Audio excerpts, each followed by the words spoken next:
قالوا لسر عاصر رخصتين نفنا التوعي لسر مجارة أو لهي نافند صندوق دقداني چی گوتن هف چی گوتن هف کار اوزلم یا سگ بمره اوزلم داخل gelek tiştey gotin brasti jiberku evdemeku ser evlehi u encamın hızbıjartının Türkiye nixaşten raport hene u nixaşten ekrin her davi kam jil Amerika teçi gotin gelen peri em yapar ve bakın her davi l kovara foreign policy nivisek drej hate peşkeş kirin ve nivise de sernivisa nivise de beje hızbıjartının Türkiye ve ne dadwer û azad bin. Di nivîsê gelek balkêşe. Balkêşe.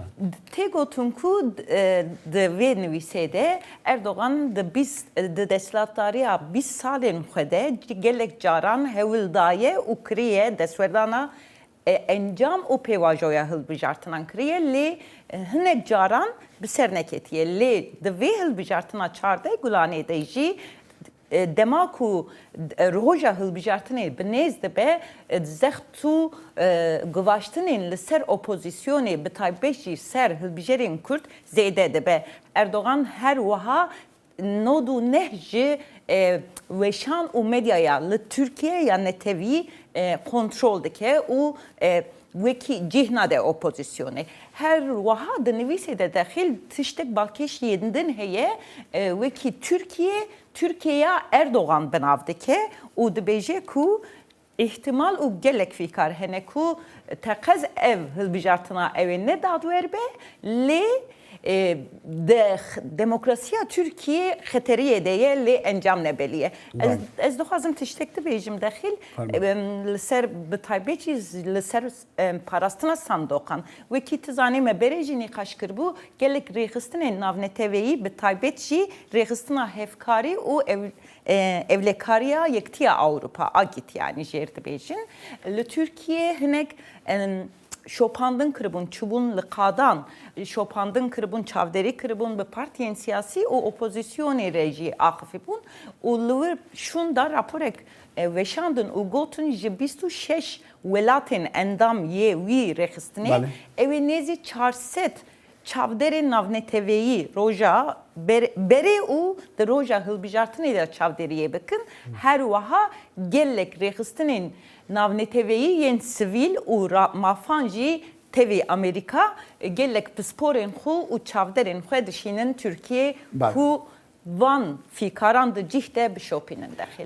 Oslan babetek sirjrakîş awa ku de tweetekê da hevserokê berî HDP Selahattin Demirtaş gotiye ew ê dengê xwe bida Kiliçdar Oğlu. Yani dixwazim bizanim kanî ittifaqa netewîya Kiliçdar Oğlu çi dibêje û Erdogan çi dibêje li ser vê ragihandina ku gelkê balkêj bûye ku Belli dexil bi rastî doşev yani bi saeta me doşev Demirtaş ev peyama bi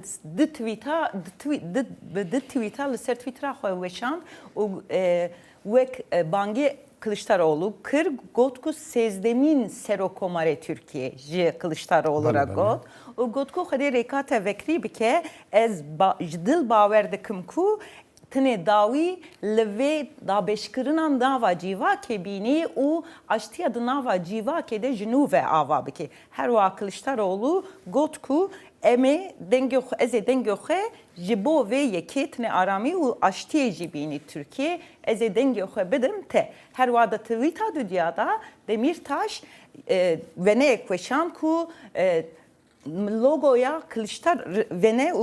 logoya Kılıçdaroğlu heye andınji partiya çepya keskeye. Ko dengek ji Kılıçdaroğlu dengek ji partiya çepya keskira. Ev jî di nava di saete da dexil tenê 10 milyon kesan ev tweeta par vekir û şopand bu gelek sedema hem bertekên erenî hem jî neyînî. Bed ji Kiliçdaroğlu û ittifaqawî erenî ji Erdogan erenî. Min dixwast ez ronkirinekê bidim ozlim ser vênan mesela tweetên peyamên Twitterê ku Selahattin Demirtaş de ew jî bi rê Twitter wî tune ye de bi rêka parêzerên xwe de çûku dema diçin ew axiftinê dibêje wan ew axiftina wî dikin peyamê wî yê Twitterê li ser hesaba wî ya Twitterê. Min dixwast basî rapirsiyên dawî bikevî ji me re. دخل براستی ایرو روژه داویه لترکیه کو راپرسین تینه وشاندن لگور رگزین لیجنه هلبجارتنین یه ترکیه جور شوندا tır rapersin yanjı propaganda jer dibêjin ew ê nêweşandin. Divê hefteyê de tevî îro bi tevahi 15 rapersin menirxand. Li gor vê 15 navengiya va 15 rapersinan tenê di sê rapersinan de Erdoğan di pêşiyê de di rêza yekê de xoya dike Kılıçdaroğlu di 12 da di pêşiyê de. Asya hemû Tirkiye lan ser cihên. Na li asta hemû Hemû Tirkiye. Tirkiye, Bu serokomariye ez dibêjim. Lê hêjayê gotinê ye ku ne Erdoğan ne jî Kılıçdaroğlu ji sedî pêncî xoya naku ku derbas bikin. Ku di dora yekê di hilbijartinê de kursiya serokomariyê bi dest bixin. Ka em werin rêza partiyan jî lê di rêza partiyan de xoya dike Partiya Erdoğan AKP di rêza yekê de ye, a Kılıçdaroğlu CHP di rêza dünya da ye, û Yeşil Sol Parti ya jî Partiya Çepya Kesk a HDP jî di rêza sisyan de ye. Mesela tizani îro bernameya dawiya. Rast e. Helbet başê Kurdî dengê meleke wê berdewamî bida û bi şêweyên cuda lê bernameya dawiya Kurd Connection ku te rolek bi taybetî jî di piştî arthejên li Tirkiye çî bûn li mehadû û heta niha mesela helbirdartina de jî te rolek gelkî giring hebû. Min dixwast li vê telîvê ez bêjim gelkî spas te ra. Ez jî gelek spas dikim ev derfetek gelek baş bû ku min hem bi xwe wekî rojnamevanek tecrübeyek giring bi dest xist hem jî mevan û çeyên giring û kritik bi temaşevanê xwe re parvekir dixîr. Gelek spas. Rastî jî yanî alîkariyetek gelkî bû şopandina te dikir ji bo him artejî hir bû hilbijartina jî gelkî bername dewlemend kir.